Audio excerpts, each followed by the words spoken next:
meeting will come to order at 4:30 p.m. Please take a second and look at the agenda for any corrections. And if none, I'll need a motion to approve the agenda. Any changes, Rick? I will, my recommendation, Bradley and I have spoken about this, is that item 1 in our old business be discussed in open session. But that's matter for the committee. Am I missing the gift policy in there somewhere? It's, no, you're not. It's the last item, it's the ethics resolution. Oh. It's a little more broad than Yeah. this, yes. Oh, okay. Good. Got it. So you're good with 6, the old business being discussed open session? I'm okay with it at this point, yeah. Unless someone has a distinct reason why we should not. Not that I know of. But I'll make a motion to approve as amended. I need a second. Second. All in favor? Aye. You're right back. If you haven't already reviewed the minutes for the October meeting that are in your packet, again, let me know if you have found any errors. I'll need a motion to approve the minutes as distributed, if there aren't any corrections.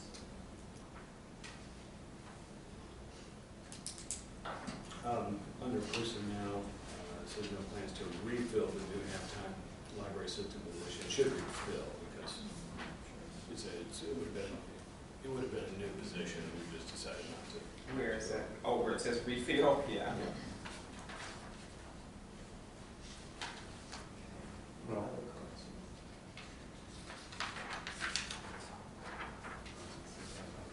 I'll make a motion to accept as presented, amended. Second. Okay, all in favor? Aye.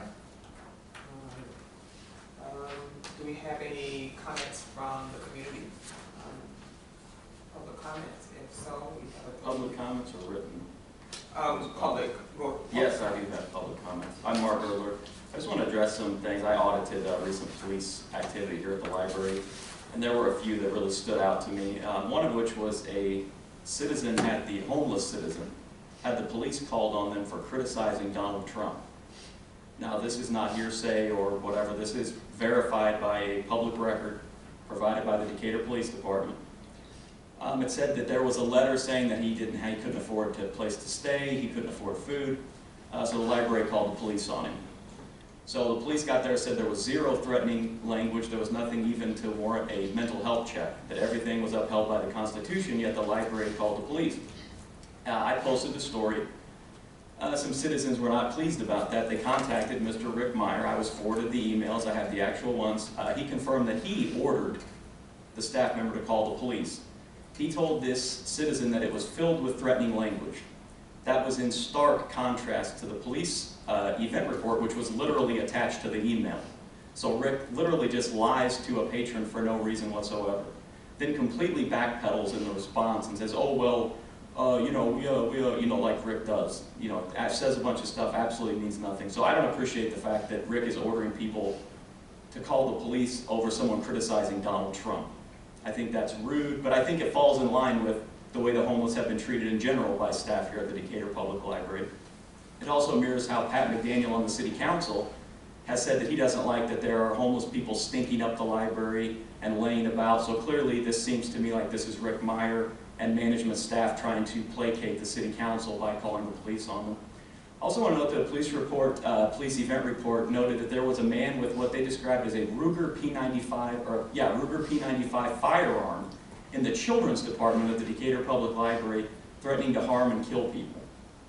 Information was never released to the public.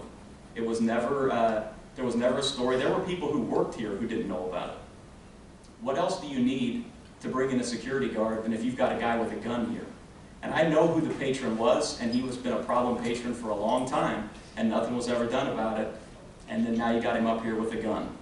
But you know what did pique Rick Meyer and Robert Edwards' interest was to notify the chief of police to strategize on how to ban me from the library. someone who has never broken a rule, someone who has never caused a problem. When I peacefully protest, my first calls are to city legal, who have told me that I am the most polite, conscientious protester they have ever dealt with. And I have contacted the ACLU to make sure that not only are my rights being upheld, but I'm not infringing on the rights of others. And yet, Robert, I don't know the context of it, but you did email the chief of police. Your lawyer was on it, Rick was on it, Sorensen was on it, to strategize on how to ban me and bar me from the library. It also said that, of course, the police never contacted me because I never did anything wrong, but it came up in the thing. I don't appreciate that. That is discrimination. That is absolutely me being targeted when I've literally never done anything wrong. You might not like the fact that I expose the kind of people that you are, but everything I say is the truth, and it's backed up with hard evidence. To call the chief, or to notify the chief of police to strategize how to ban me, shows exactly the kind of management that's going on here. I expect it from clown Rick Meyer. I don't expect it from you, Robert. So thank you for your time, and I hope that you will put an end to this, that I, as someone who's done nothing wrong, doesn't have to put up with this kind of discrimination any further. And neither should homeless people who are just trying to uphold their constitutional rights. Thank you for your comments. Under old business, we have two main items. The first one was the one that was part of the agenda. Did we do skip written? Are there any written? Oh, yeah, sorry, we did. None of you guys haven't been CC'd on. So that is the compensation structure material. Yeah, I've included the first thing in your packet is the recommended salary structure from HR Sources study. The next thing in your packet is the current classifications for each position in admin, and then HR Sources recommended classifications. And then the third thing is our current salary structure. The biggest takeaway here, I think, is that if you guys adopt this new structure, it changes no one's salary. Say that again. It changes no one's salary. Okay. Like either up or down? Everybody is within, there is one staff member, and we discussed this before, there is one staff member that is out of range, and we would be freezing that staff member's salary. But it changes nobody's salary up or down. And have you spoken with that person who's? Yes. Okay. All right, so it's not a surprise for them. So is this for information's sake? Well, Or do we need to act on this in any way? if you guys wish to recommend it to the full board, I would take it to the full board this month for adoption, so we can have it adopted prior to the fiscal year. But since it's money, I'll also be taking it to the Finance Committee for their recommendation. Can I But get a it's mo- also personnel, so. So we're making a recommendation, or we're actually voting on it? We're You actually need it. voting on it. Yeah. Okay. I'll make a motion. A second. Okay, do we need, since this does deal with finances, do we need to do individual? It doesn't hurt. I mean, it can't hurt anything. Okay. All right, Madam President? Aye. Aye. Aye. Okay. That passes. So we go to the full board the next meeting. Okay. Sorry, I'm writing a note down. Okay, photography and video policy draft. This doesn't look really any different than what we talked about. It's not, but since this committee recommended, this is what this committee recommended to take to the full board. Then we from another trustee, got some information from the American Library Association that kind of gave us pause, so we decided to talk about it some more. I forwarded you Mr. Sedilla's opinion, which seems to be that, if I read it correctly, that what you guys are recommending is probably the best approach. Even though, the ALA asserts, and probably rightly so, that there's such a thing as a limited public forum, and that a library would probably fall his opinion is, do we really want Decatur Public Library to be the test case there? And it seems to me from his email that he's recommending the more liberal approach that you guys had recommended, so. Well, the intent is to protect patrons, correct? I mean, I think that was our intent, was to protect patrons and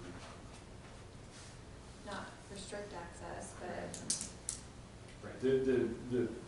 The thing that was debatable was when you look at the potential chilling effect of if somebody wants to be browsing something that may be embarrassing to them, for instance, something, Right. and there's another person video recording, that can have a chilling effect on what they choose to do. The same with the checkout area and perhaps the reference area. We do our best to keep reference transactions confidential, and by law, we have to keep circulation records. But there are, issues of enforceability, and it brings up all kinds of issues, and this committee chose to adopt a more liberal approach. We had that, the information from ALA that we didn't have when we made that discussion. I wanted you guys to be able to read that and think about it, but also get Chris's opinion on it, which was, seems to me that you guys were right in what you recommend. Thank you. So do we need to vote for this to go back to the full board again? I think so. All right, I need a motion. I move to submit the photography and video policy as presented to us to the full board. Second. Okay, all in favor? Aye. Motion carries. The policy will go to the full board at the next meeting. Okay, under new business, you have the FOIA report in front of you. I just have one question, and that is the blank next to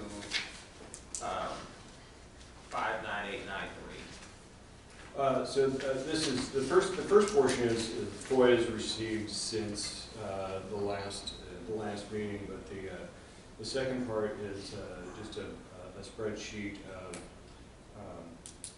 complaints being reviewed by the PAC. Gotcha. The reason that 60-day date is blank is because that one has been closed by the PAC. There are some that have passed the 60-day date, and Chris assumes that they're just going to remain in that status. Gotcha. Okay, answers that for me. Okay, personnel update, Rick. Yesterday we had a retirement of Nancy Long after 36 years. Amanda Young will be taking over those duties as of Monday. And while we're very sad to see Nancy go, we're very pleased that Amanda, who's been a very good and very loyal staff person, is going to step into that role. Backfilling Amanda's position is something that is not going to be typically what we do. So Amanda's current position as of today is library assistant, and we had intended all along, we assumed that she would be vacating that position by year's end. We had planned all along to backfill that position half-time rather than full-time, and the union's aware of that.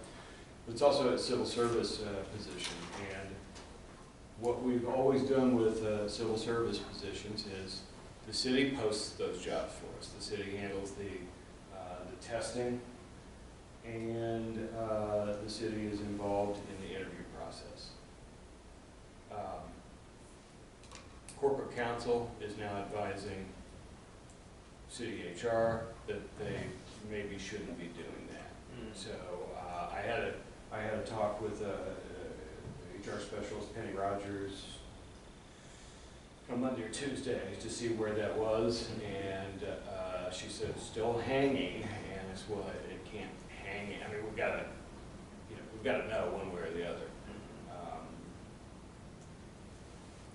It seems as if the couple of things that are really sort of the corporate counsel is concerned about are just the fact that their system, their application system, which is online, says City of Decatur all over it, not Decatur Public Library. And the paper applications also say City of Decatur, and I'm like, well, if it's as simple as that, can we just fix that little thing? And so I'll make another follow-up phone call next week, and hopefully they'll have it resolved. I suggested to Penny that perhaps she and Wendy and I can sit down and talk about it and figure out a solution. The really good thing about having city HR involved is that Penny is the secretary of the Civil Service Commission, so she understands civil service rules very well, and that's always been a real help for us. And I don't know where it's going to land. It's always a slow process filling civil service positions, but it's going to be even slower this time, I'm afraid. So. What's the backup plan though for that position being unfilled? Well, there is no backup plan for having it. We've got to get it filled one way or another. We need that. We need those hours. So, but in the meantime, there's been some schedule juggling. Okay. If the city finally decides that they really truly can't handle our civil service needs, is there somebody we could contract with to help us? To me, it's something we don't do very often. Yeah, we'll have to. That's what we'll have to figure out. I mean, we've always depended on them to do the postings, to do the internal postings, and then the external postings, and the testing. You're right. It's one of those things where you mess up, you have to go back to square one. But you're also right. It doesn't happen very often. So perhaps just some fairly minor training we could handle ourselves. We write the tests. We run them by the city, but we write the tests. So and that's the biggest part of this. But posted, where do you, I guess it does. it has to be posted. First of all, it's posted internally for either a transfer or voluntary demotion. Then it's posted internally for a step promotion, and then it's posted internally for anybody to apply for, and then it's posted externally. If you don't get a candidate, so it can take a while anyway if you don't have any, because you have to have those postings for 5 days, 5 business days. So you can be 4 weeks before you. Once you start, it can be 4 weeks before you go out to the public. If somebody's on sick leave, you have to wait for them to come back. That's a problem I used to run into. I had to look at the contract for it. I think we typically would use a temp. I mean, because if somebody's on sick leave and they could technically bid on it. Bid on it, yeah, we do give them enough, we have in the past. Anything else we need to know about the personnel update? No. Okay. Equity, diversity, and inclusion. And I don't have anything for it. I just treat it as a standing item right now. So I have one comment, just for us to maybe revisit the strategic plan. None of those words show up in the strategic plan, the 2017 to 2021 strategic plan. It is inclusion is somewhat into that in the values, but we may want to look at how can the strategic plan as it stands have this included. One of the objectives is to increase the diversity of boards, staff, and volunteers. Okay. I just know none of those words were actually used, and it could be just that maybe these 3 words don't have to be used, but since this is kind of the phrasing that is used by ALA and other organizations, we may want to just look at that. Well, I will say that when I was at the Illinois Library Association conference, I'm sure you know what a poster session is. Poster sessions are when you've got the vendor show, and so then you have people along the sides that have posters that they've developed, and you can stop and talk to the person who made the posters on certain library topics. The ILA Diversity Committee had a poster that very prominently displayed Decatur Public Library's Real Talk on Race. It was a poster about downstate diversity or EBI initiatives, and Decatur Public Library was fairly prominently on that poster, which was, and I passed that along to Real Talk on Race, as you know, in Guzzi, and they were, I think, pretty gratified by that. Yeah, they to were. get that notification, get that notice. At that full board meeting, could we get like an update on this strategic plan, like the? Yeah, I definitely owe you guys that. It's been a while. We're midway through the plan, so. All right, gift policy. So we have the ethics resolution from the Illinois General Assembly. Do we just need to adopt? It's a legal requirement, although I did hear from counsel that he was going to, about an hour ago, that he was going to send me some tweaks to what we have here. So, Okay. you can wait, that would put us waiting until December, Yeah. that's but fine. he had a couple of tweaks he wanted to make. Okay, so we will table any further discussion or action until the December meeting. Any other new business? I will be meeting tomorrow. I think this is germane to this committee. I will be meeting tomorrow with a prospective trustee. He's been asked by the mayor to serve. He wanted to meet with the city manager, city librarian, and probably you before he says yes. And he also says any of us could have veto power about him. It's Bob Smith from Soy Capital Bank. So he and I are going to meet tomorrow morning, and if I may give him your contact information.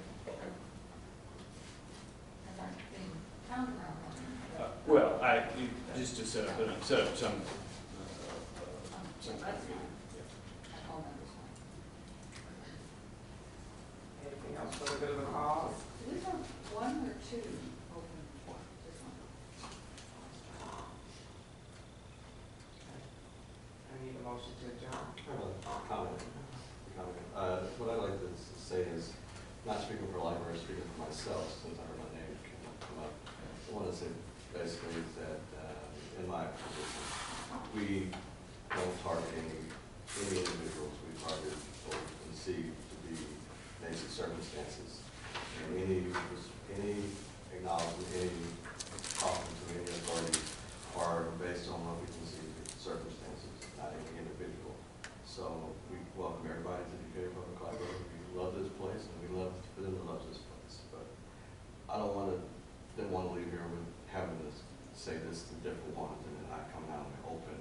That any response that made to the police is made for concerns that have been usually submitted to us. And I talked to the director about that before. And we get people come to us concerned, and we respond to their responses. So please don't take anything personal. As we're targeting anybody. We love all of our patrons. We like to come here. I think this is a great place for people to come.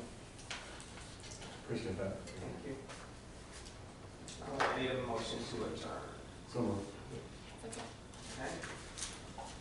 Meeting's adjourned at 4:55 p.m. Hey, Donna, can I ask you really quick?